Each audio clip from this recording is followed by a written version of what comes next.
it's working again. Oh my god. So, I had a bit of an issue. I just got done recording that stuff. I wanted to record the other one right off the bat, and my thing didn't want to work, and I forgot to save. So I had to real quickly breeze through the first date again. That was fun. We're gonna cut this out. Anyway, welcome back. Ouch. I just hit my fucking finger on my desk. Sorry.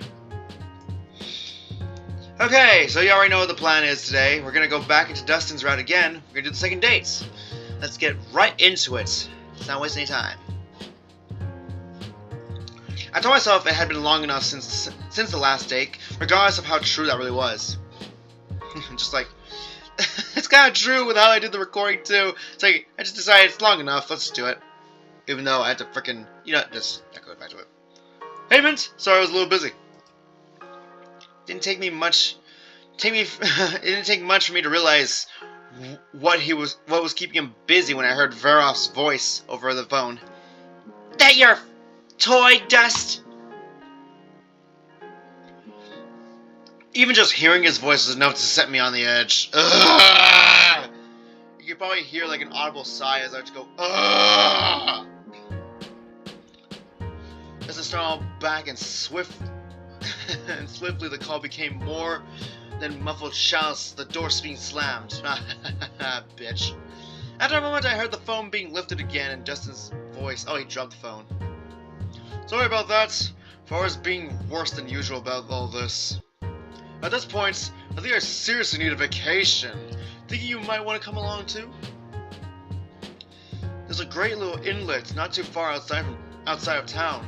It's more secluded than the main drag, and less likely to be choked with tourists.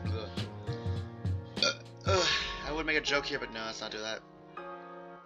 Thought we could spend some time there. Keep on topic. I'm not gonna talk about that fucker.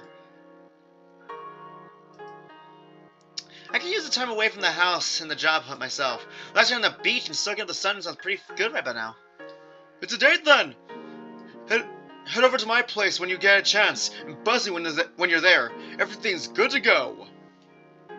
I'll see you then? Sadly, he didn't get much of a goodbye before I heard Var's voice echoing in the background. I swear that bird makes claws on a chalkboard sound pleasant. Ugh. Regardless, I need to get my things together and head over. Oh my gosh. Surprised I didn't get stopped by Kobe. Ooh. So I'm kind of vibing to the music here. Damn. This is a vibe. Parking lot just below Justin's apartment complex was packed solid with cars. It'd be impossible to figure out which one was his. Fortunately, Dustin strolled out of the elevator and waved me down. Hey, Mint! Glad you can make it! He walked up to me and gave me a brief hug, a smile beaming on his face. Ooh. Ooh. This music is smooth. I like this music. It's good to see you again.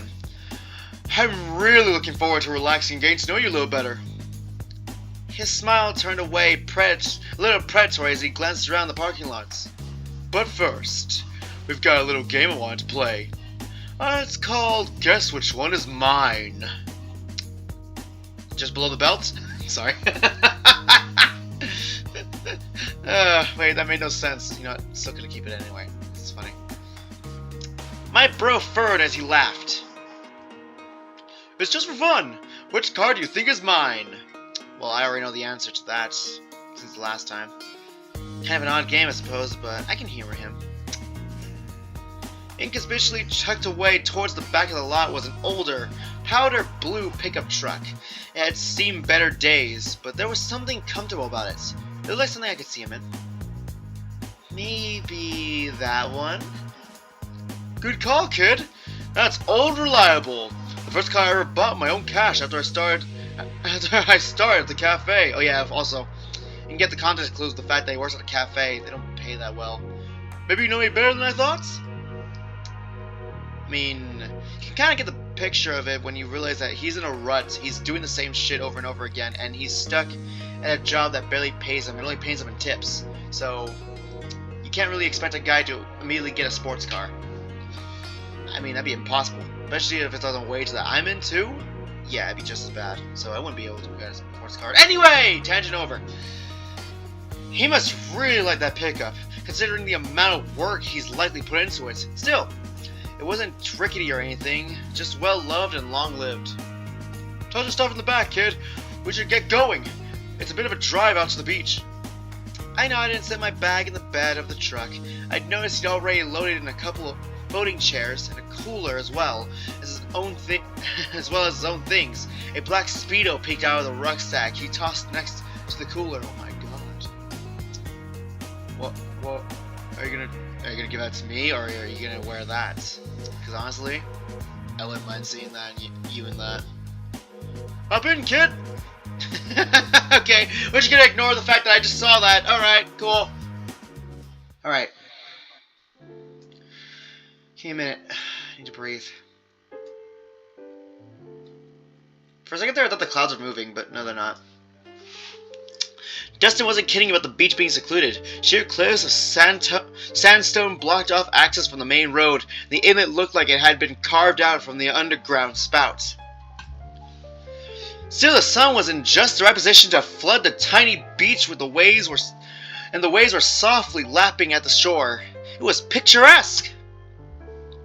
At least I know that word. Anyway, Dustin started by folding out the chairs and tossed down a blanket over the sand, setting the cooler in the middle. He set up a small beach umbrella towards the back before smiling over at me. There we go! Our own little slice of heaven. Speaking of which, oh my god, already, damn. Nice. Well, I found the thumbnail for the next video. Anyway, Dustin unceremoniously shucked off his shirt, tossing it over the back of one of the chairs. After a short stretch, he settled onto the blanket, leaving his chest exposed to the sun. Oh man, I live for this. Nothing like feeling the warmth of the sun on your fur. Now I'm gonna burp again. I prefer some shade, I'm gonna be honest. Sorry, I burn pretty easily. That said, I enjoy the view. You mean me or the ocean? Just the ocean. I'm kidding, no. Both, of course. Me and the ocean. The ocean appreciate the compliments. How can you speak for the ocean? What are you, Aquaman? He's a sea lion. Such a stupid piss. So, how'd you find this place? A secluded little cove like this should be a hot spot for everyone looking for a little privacy. Dustin squinted a little, squinted a little into the bright blue sky before rolling onto one side to face me. I'm just envisioning it. Oh my god. It was early on with Var. Back when we just wanted to get away from everything. I was his major form of escape at the time. Escape from what? It seemed like he was perfectly happy with where he was when I talked to him. Used to be. He wasn't that into money and getting stuff. I figured it was just his teenage rebellious phase spilling over. One day, he shows up at my place in the middle of the night with a beach towel and a cooler of beer, so that his dad tried to set him up with someone from work for a date or something. Got a bit out of breath because I'm doing these fast. My throat's hurting. It's fine. So we hopped to my truck and just drove. He tossed back a couple of beers and snuggled up to me. When he passed near here, he saw the moonlight off the waves and said we should stop. And, well, obviously we did. Stayed out until 1, just listening to the waves and drinking. We both didn't want to risk driving back, so we just slept on the beach and drove back after sunrise. Man, his dad was pissed!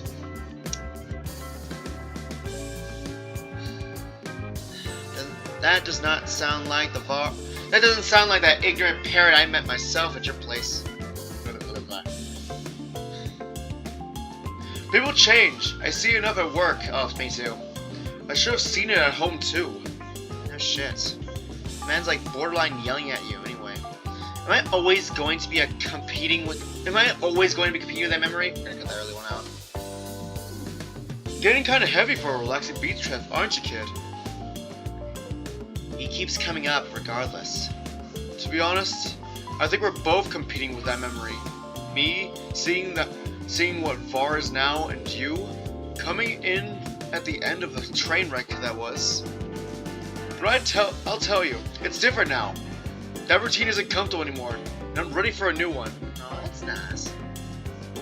The waves washed away everything else for the moment. I knew my uncertainty was going to linger. That's not how you spell uncertainty. Knowing just how far back Var went, I couldn't help but remember his taunts. Oh my god. He'll dump you by the curb.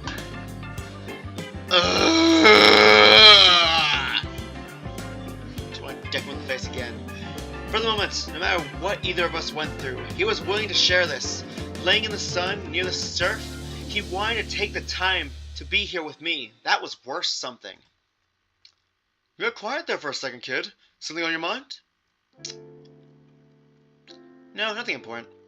Part of me wanted to talk to him about all this, but at the same time, seeing that handsome lion looking up at me, I didn't want to ruin the moment. No, nothing important. Just kind of lost in the moments. I know something that'll put you back to the present. Oh god. What is he doing? What is he doing? To my surprise, Dustin stood up from his blanket and moved over to me. His paw ran softly along my shoulder and down the back of my neck as he leaned in close. Thank God it wasn't the small of my back. I do not want to keep frickin' reading that shit. Gently, his lips brushed my own as he pulled me towards him for a long, luxurious kiss. I could feel his strength wrapped around me and the tickle of his rough tongue against mine.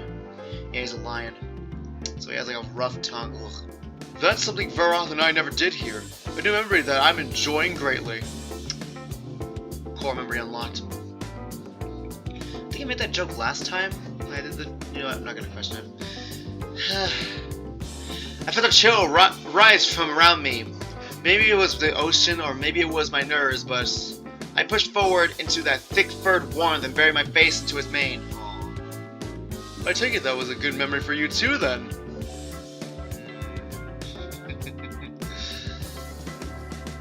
I remember the night surrounded by surrounded by that silken fur that trapped me in waves of warmth. His scent filled my nostrils and left me dizzy. That's romantic. He continued to stroke my head and softly. Okay. Stretching out to catch a few sunbeams more. We should get going. It's only getting colder at this point. This might be a shorter episode than usual.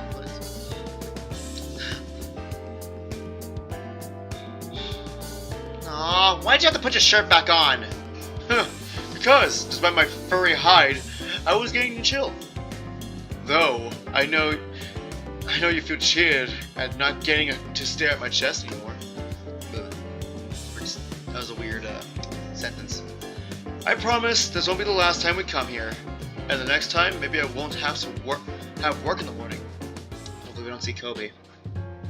Nice place your parents have. Cozy but spacious.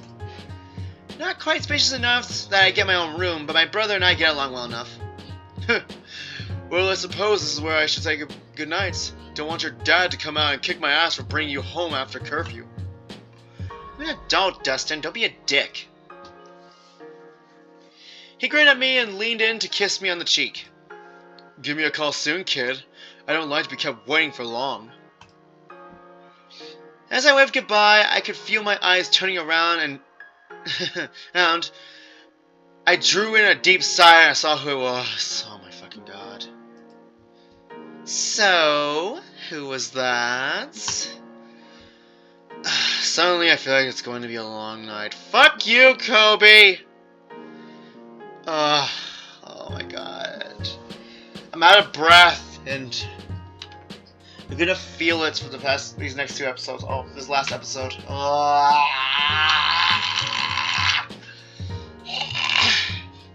Sorry, I had to. Anyway, you already know the drill. Stay tuned for the next episode. And as always, stay safe out there. It's a crazy world.